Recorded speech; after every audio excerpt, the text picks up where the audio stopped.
Hi friends, അത്തം 8-ന് നമ്മൾ ഉണ്ടാക്കുന്നത് സാമ്പാറാണ്.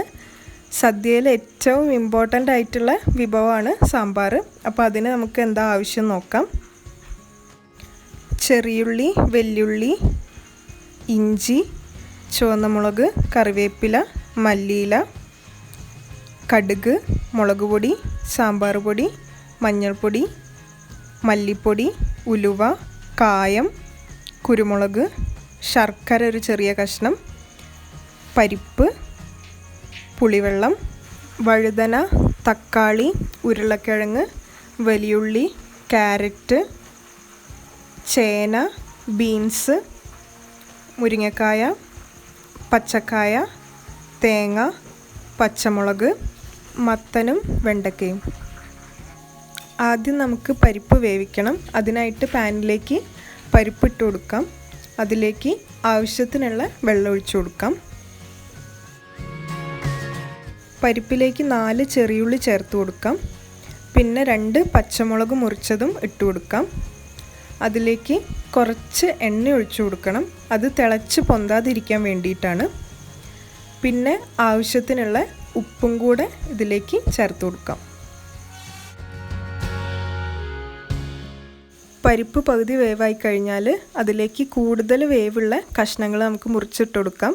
അതായത് പച്ചക്കായ, ഉരുളക്കിഴങ്ങ്, ക്യാരറ്റ്, ചേന, മുരിങ്ങക്കായ.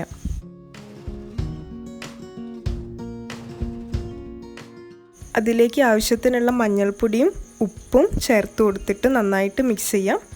പിന്നെ അത് കുക്കാവാൻ വേണ്ടി വെയിറ്റ് ചെയ്യാം.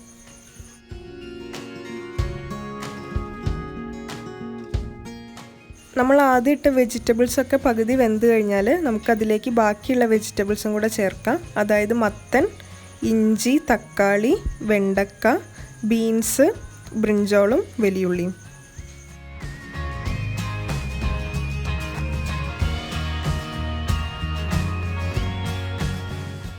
വെജിറ്റബിൾസ് എല്ലാം നന്നായിട്ടൊന്ന് മിക്സ് ചെയ്ത് കഴിഞ്ഞാൽ അതിലേക്ക് കുറച്ചും കൂടെ വെള്ളം ചേർത്ത് കൊടുക്കാം.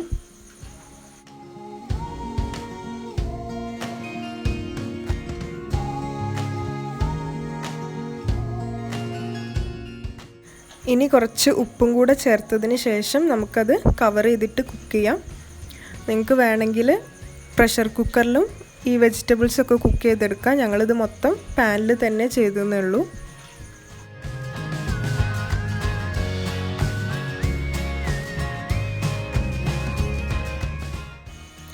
വെജിറ്റബിൾസ് കുക്കാവുന്ന ടൈമിൽ നമുക്ക് തേങ്ങ ഫ്രൈ ചെയ്തെടുക്കാം. അതിനായിട്ടൊരു പാനിലേക്ക് എണ്ണ ഒഴിച്ചു കൊടുക്കാം. അതിലേക്ക് നമ്മൾ ചിരവി വെച്ച തേങ്ങ ഇട്ട് കൊടുക്കാം. തേങ്ങ നല്ല ബ്രൗൺ കളർ ആവുന്നത് വരെ ഫ്രൈ ചെയ്തെടുക്കണം.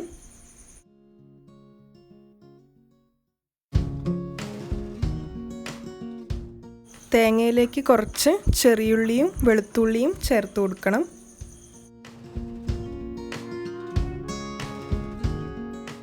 ഇപ്പോൾ തേങ്ങ നല്ല ബ്രൗൺ കളർ ആയിട്ടുണ്ട്. ഇതിലേക്ക് നമുക്ക് കുറച്ച് ഉലുവ ചേർത്ത് കൊടുക്കാം.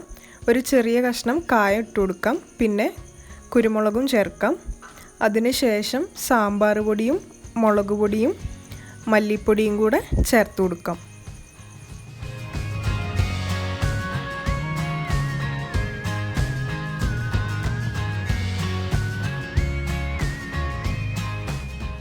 പൊടികളുടെയൊക്കെ പച്ചമണം മാറുന്നത് വരെ കുക്ക് ചെയ്യാം.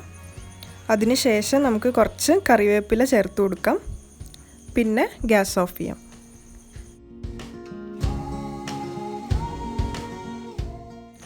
തേങ്ങ വറുത്തതിൻ്റെ ചൂടാറിയതിന് ശേഷം നമുക്കത് മിക്സിയിൽ അരച്ചെടുക്കണം.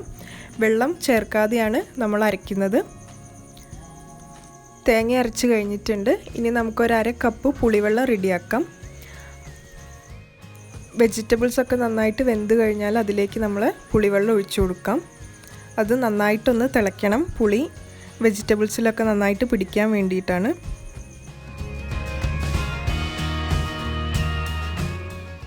അത് നന്നായിട്ട് തിളച്ച് കഴിഞ്ഞാൽ നമ്മൾ അരച്ച് വെച്ച തേങ്ങ കൂടെ അതിലേക്ക് ചേർത്ത് കൊടുക്കാം. എന്നിട്ട് നന്നായിട്ട് മിക്സ് ചെയ്യാം.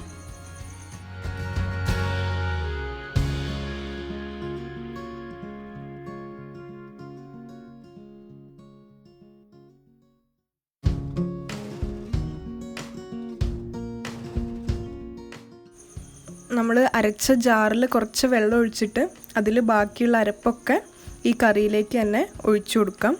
എന്നിട്ട് കറി നന്നായിട്ട് തിളപ്പിക്കുക.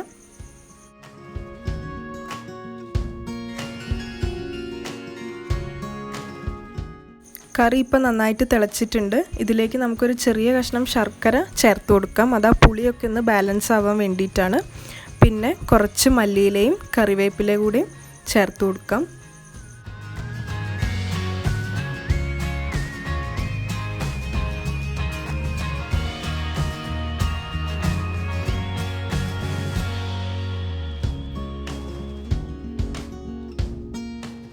കറി നന്നായിട്ട് തിളച്ചതിന് ശേഷം നമുക്ക് ഗ്യാസ് ഓഫ് ചെയ്യാം.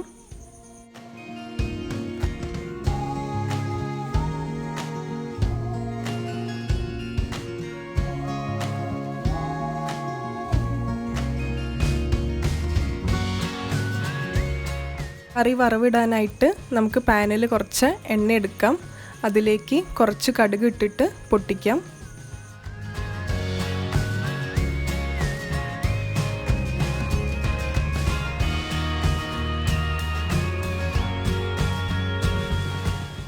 കടുക് പൊട്ടിക്കഴിഞ്ഞാൽ അതിലേക്ക് ചുവന്ന മുളകും കറിവേപ്പിലയും ചേർത്ത് കൊടുക്കാം.